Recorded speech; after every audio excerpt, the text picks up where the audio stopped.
स्वागत है आपका और मैं हूं आपके साथ लता। बड़ी खबर आपको बता रहे हैं, जहां नारदा केस से बचने वाली ममता बनर्जी को लगा एक और बड़ा झटका, क्योंकि अब सीबीआई ने नारदा केस की जांच को लेकर सुप्रीम कोर्ट में एक याचिका दाखिल की है, जिसमें साफ तौर पर नारदा मामला जो केस है इसको बंगाल से बाहर ट्रांसफर करने की मांग की गई। जहां इसके अलावा सीबीआई ने यह भी आरोप टीएमसी पर लगाए हैं कि जांच को लगातार रोकने का प्रयास किया जा रहा है। जहां तो एक बार फिर से ममता बनर्जी जो लगातार तमाम पैंतरे अपनाने का काम यहां पर कर रही थी जांच से बचने के लिए, लेकिन आखिरकार आपको बताते चले कि अब ये मामला सुप्रीम कोर्ट तक साफ तौर पर पहुंच चुका है, क्योंकि सीबीआई ने अब तमाम जो स्थितियां बंगाल में बनी हुई है इनको देखते हुए सुप्रीम कोर्ट में एक याचिका दाखिल की है, जिसमें साफ तौर पर यह मामला नारदा केस का मामला बंगाल से बाहर शिफ्ट करने की मांग की गई है। और इसके अलावा सीबीआई ने यह भी साफ तौर पर अपनी याचिका में कहा है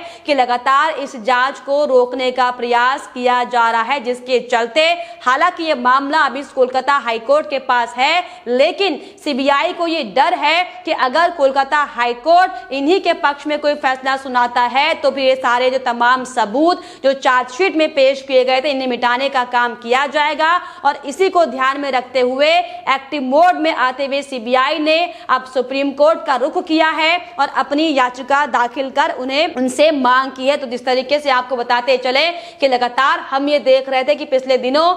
दिन किस तरीके से सीबीआई दफ्तर के बाहर ममता बनर्जी लगातार अधिकारियों की जांच में खलल डालने का वो काम कर रही थी। लगातार धरना प्रदर्शन वहां पर किया जा रहा था और अधिकारियों पर दबाव बनाया जा रहा था, उन्हें धमकियां दी जा रही थी। इन सब बातों को ध्यान में रखते हुए ही सीबीआई ने यह बड़ा फैसला लिया है। लेकिन अब जिस तरीके से ममता बनर्जी अपने गुंडों को जो बचाने के लिए तमाम जद्दोजहद करती हुई दिखाई पड़ रही थी, एक के बाद एक तमाम पैंतरों को इस्तेमाल करने की ममता बनर्जी कोशिश कर रही थी, लेकिन अब सारे पैंतरे ममता बनर्जी के फेल होते दिखाई पड़ रहे हैं, क्योंकि अब मामला साफ तौर पर सुप्रीम कोर्ट पहुंच चुका है। यानी कि अब टीएमसी के नेताओं को जांच की आंच से कोई नहीं बचा सकता है। और इसीलिए आपको बताते चले कि अब सीबीआई ने सुप्रीम कोर्ट का रुख किया है। हालांकि इससे पहले सीबीआई की निचली अदालत ने आपको बताते चले कि उनको जमानत दे दी थी 50-50 हजार के मुचलके के साथ, लेकिन उसके बाद सीबीआई ने कोलकाता हाईकोर्ट का दरवाजा खटखटाया था और ये कहा था कि इस पूरे माहौल में जांच संभव नहीं है, क्योंकि उन्हें बार बार जांच से रोका जा रहा है और ठीक से काम नहीं करने दिया जा रहा। हालांकि इससे पहले आपको बताते चले कि सीबीआई की निचली अदालत ने भी इन 4 टीएमसी के नेताओं की इनको जमानत दे दी थी, जिसके बाद सीबीआई ने कोर्ट का रुख किया था। जिसके बाद कोर्ट ने सीबीआई की जमानत को याचिका को रद्द करते हुए साफ तौर पर न्यायिक हिरासत में भेजने का बड़ा फैसला लिया था। जिसके बाद से ये लगातार सीबीआई ये मांग कर रहा था कि जिस तरीके से टीएमसी के लोग लगातार ताबड़तोड़ हमले और प्रदर्शन करते हुए दिखाई पड़ रहे हैं, ऐसा ये माना जा रहा है कि हो सकता है कि ये तमाम नेता अपने वर्चस्व का इस्तेमाल कर तमाम सबूतों को मिटाने का काम करेंगे और इसीलिए कोलकाता हाईकोर्ट का दरवाजा सीबीआई ने खटखटाया था। हालांकि इस पर ध्यान रखते हुए और तमाम साक्ष्यों और सबूतों के आधार पर 4 नेताओं को जेल फिलहाल भेज दिया गया है। लेकिन अब ये उम्मीद लगाई जा रही है कि हो सकता है कि टीएमसी जो ममता बनर्जी है किसी न किसी पैतरे का इस्तेमाल कर तमाम तरह के सबूतों को मिटाकर हो सकता है कि कोशिश करें कि इन नेताओं को रिहा कर दिया जाए। लेकिन इसी को देखते हुए आपको बताते चले कि अब सुप्रीम कोर्ट साफ तौर पर सीबीआई पहुंची है, क्योंकि जिस तरीके से हम लगातार देख रहे थे कि सीबीआई दफ्तर के बाहर जो पथराव किया गया था, जो आगजनी की गई थी, जिस तरीके से सेंट्रल फोर्स ने इस पूरे मामले पर हालांकि कंट्रोल करने की कोशिश जरूर की थी, लेकिन जिस तरीके से टीएमसी के गुंडे उपद्रव मचाते हुए दिखाई पड़े थे, वो भी मुख्यमंत्री और कानून मंत्री के सामने। हालांकि इसको लेकर कोलकाता हाईकोर्ट ने मुख्यमंत्री को फटकार भी लगाई है और ये साफ तौर पर कहा है कि जिस तरीके से ये हंगामा किया जा रहा है मुख्यमंत्री के सामने, ये वाकई शर्मनाक है। और जिस तरीके से भीड़ का नेतृत्व ममता बनर्जी कर रही है, इससे लोगों को ये लगेगा कि कानून व्यवस्था की जगह अब भीड़ तंत्र हावी हो गई है। लेकिन इन सब को देखते हुए बताते चले कि अब ये मामला लगातार तूल पकड़ता जा रहा है, क्योंकि जिस तरीके से ममता बनर्जी ये कहती हुई दिखाई पड़ रही हैं कि उनके जो अधिकारी हैं, जो उनके मंत्रीगण नेता हैं, वो इस मामले में संलिप्त नहीं है। लेकिन अगर वो इस मामले में संलिप्त नहीं है तो आखिर क्यों लगातार ममता बनर्जी अपने टीएमसी के गुंडों को बचाने की कोशिश कर रही है, बड़ा सवाल है। लेकिन अब आपको बताते चले कि ममता के सारे पैंतरे पूरी तरीके से फेल होते हुए दिखाई पड़ रहे हैं। और इसी को लेकर आपको बताते चले कि बीजेपी नेता रूपा गांगुली ने भी ममता बनर्जी पर तमाम तरह का हमला बोला है। उन्होंने ये साफ तौर पर कहा है कि ममता बनर्जी ये साबित करना चाहती हैं कि वो इस देश के संविधान में विश्वास नहीं करेंगे और इसीलिए लगातार लोकतंत्र की हत्या की जा रही है, लगातार नियमों का उल्लंघन किया जा रहा है। लेकिन आपको बताते चले कि पिछले 1 महीने से जो बंगाल में ममता बनर्जी हिंसा का तांडव खेलती हुई दिखाई पड़ रही हैं, खेला होबे का असली मतलब बताते हुए दिखाई पड़ रही हैं, ये साफ तौर पर दर्शाता है कि ममता बनर्जी इसीलिए लगातार बीजेपी के नेताओं को धमकी दे रही थी, लगातार केंद्रीय सुरक्षा बलों को धमकियां दी जा रही थी। लेकिन आज जो हकीकत टीएमसी के सामने आई है, अब ये आर या पार की लड़ाई साफ तौर पर बंगाल में दिखाई पड़ रही है, क्योंकि अब जिस तरीके से लंबे समय से इन नेताओं को बचाकर रखा जा रहा था, दरअसल 2016 से पहले का ये मामला था। लेकिन तब तक आप सोचिए कि इतने 4-5 सालों के दौरान भी इन नेताओं पर अब तक कोई आंच नहीं आई, क्योंकि ममता बनर्जी लगातार इनका संरक्षण करती हुई दिखाई पड़ रही थी। लेकिन अब जिस तरीके से सीबीआई लंबे समय से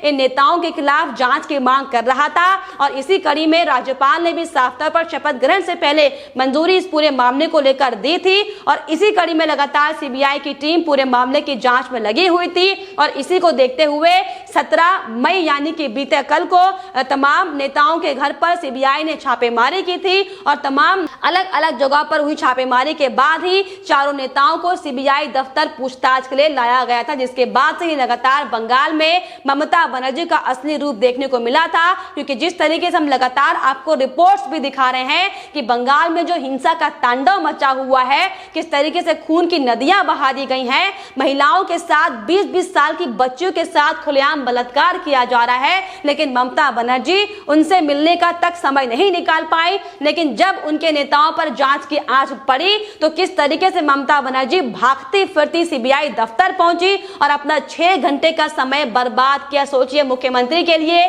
6 घंटे का समय कितना कीमती होता होगा एक प्रदेश में काम करने के लिहाज से। लेकिन ममता बनर्जी ने सिर्फ और सिर्फ अपने गुंडों को, अपने घोटालेबाज नेताओं को इस जांच से बचाने के लिए तमाम तरह के हथकंडे इस्तेमाल करने की कोशिश की। सीबीआई दफ्तर में बैठकर धरना प्रदर्शन किया और सीबीआई अधिकारियों पर दबाव डाला गया और यही बड़ा कारण था कि सीबीआई ने, हालांकि सीबीआई की निचली अदालत ने इन तमाम नेताओं को जमानत जरूर दे दी, लेकिन सीबीआई के अधिकारियों ने यह मांग की थी कि लगातार हम पे दबाव बनाया जा रहा है, हमें ठीक से काम नहीं करने दिया जा रहा और इस ऐसी स्थिति में यह खतरनाक है हमारे लिए कि हम इस मामले पर जांच कर पाए। उसी को लेकर सीबीआई ने कोलकाता हाईकोर्ट का रुख किया था। लेकिन अब मामले की गंभीरता को देखते हुए, मामले की गंभीरता को समझते हुए साफ तौर पर सीबीआई ने सुप्रीम कोर्ट में याचिका दाखिल कर दी है, जिसमें साफ तौर पर बंगाल से बाहर इस मामले को ट्रांसफर करने की मांग की गई है। हालांकि जिस तरीके से जो ममता कैबिनेट के मंत्री,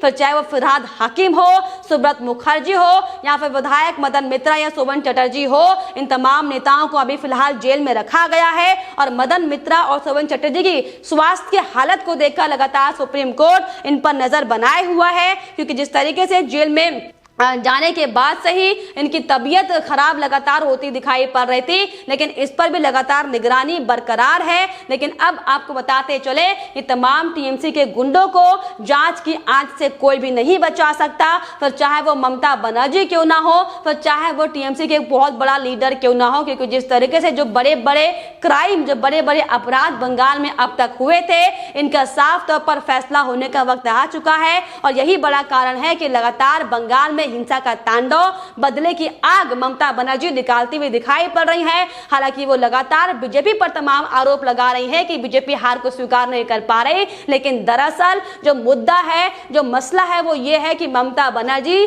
बतौर मुख्यमंत्री होते हुए भी नंदीग्राम से इतनी बुरी तरीके से हारी है और यही बड़ी वजह है कि ममता बनर्जी अपनी हार को स्वीकार नहीं कर पा रही और जिसके चलते जो उनका गुस्सा है, जो उनकी बौखलाहट है, वो इस तरीके से बंगाल को जलाकर निकाला जा रहा है। तमाम तरह के हथकंडे उपद्रव मचाते हुए टीएमसी के गुंडे दिखाई पड़ रहे हैं। केंद्रीय मंत्रियों पर हमला किया जा रहा है, सीबीआई दफ्तर का घेराव किया जा रहा है, केंद्रीय पुलिस फोर्स पर हमले किए जा रहे हैं। लेकिन आपको बताते चले कि अब ये तानाशाह बहुत दिनों तक नहीं चलेगा, क्योंकि जो हालात पश्चिम बंगाल में फिलहाल बने हुए हैं, इसको लेकर बहुत जल्द जगह जगह से 356 धारा लगाने की मांग जरूर उठ रही हो। लेकिन राज्यपाल भी साफ तौर पर यह कह चुके हैं कि अगर ममता बनर्जी बतौर मुख्यमंत्री इन संविधान के नियमों का पालन नहीं करेंगी तो उन्हें भी अब एक्शन लेना पड़ेगा और इस पूरे मामले पर कठोर कार्रवाई करनी होगी। लेकिन जिस तरीके से लगातार ममता बनर्जी जो अपना तानाशाह रवैया बनाए हुए हैं, लगातार उनके गुंडों को उकसाया जा रहा है, इसका रिजल्ट, इसका परिणाम अब जल्द ही बंगाल में ममता बनर्जी को मिलेगा। हालांकि इसको लेकर आपको बताते चले कि सोशल मीडिया पर भी तमाम तरह की बातें आनी शुरू हो गई हैं। बंगाल हिंसा को लेकर हालांकि लगातार लोग अपनी अपनी प्रतिक्रियाएं जरूर रख रहे थे, लेकिन अब इस मामले को लेकर भी लोगों में गुस्सा साफ तौर पर देखा जा रहा है, क्योंकि लोग ये साफ तौर पर कहते दिखाई पड़ रहे हैं कि नारदा केस की सुनवाई बंगाल राज्य के बाहर होनी चाहिए और इसे कराने के लिए ही सुप्रीम कोर्ट में सीबीआई की मांग करे। लगातार लोग ये मांग कर रहे थे कि इसकी जो सीबीआई जो जांच है वो सुप्रीम कोर्ट को दे और वहां पर ये पूरे मामले को लेकर सुनवाई की जाए और एक एक पहलुओं पर जो पिछले लंबे समय से नेताओं को बचाने का काम किया जा रहा है, इस पर गहन अध्ययन किया जाए और जो तमाम सबूत मिटाने की कोशिश टीएमसी की ममता बनर्जी कर रही होंगी उस पर विराम लगाया जाए। लगातार लंबे समय से हालांकि लोग भी ये मांग करते हुए दिखाई पड़ रहे थे, लेकिन अब साफ तौर पर जो सीबीआई ने बड़ा एक्शन दिखाते हुए सुप्रीम कोर्ट में जो याचिका दाखिल की है, इससे साफ तौर पर यह माना जा रहा है कि ममता बनर्जी जो तमाम पैंतरे इस्तेमाल करने की कोशिश कर रही थी, उनकी मुश्किलें अब इस मामले को लेकर भी बढ़ने वाली है। लेकिन फिलहाल इस पर आपकी क्या राय है हमें कमेंट बॉक्स में जरूर लिखिएगा। साथ ही साथ हमारे चैनल को सब्सक्राइब करना भी ना भूलें।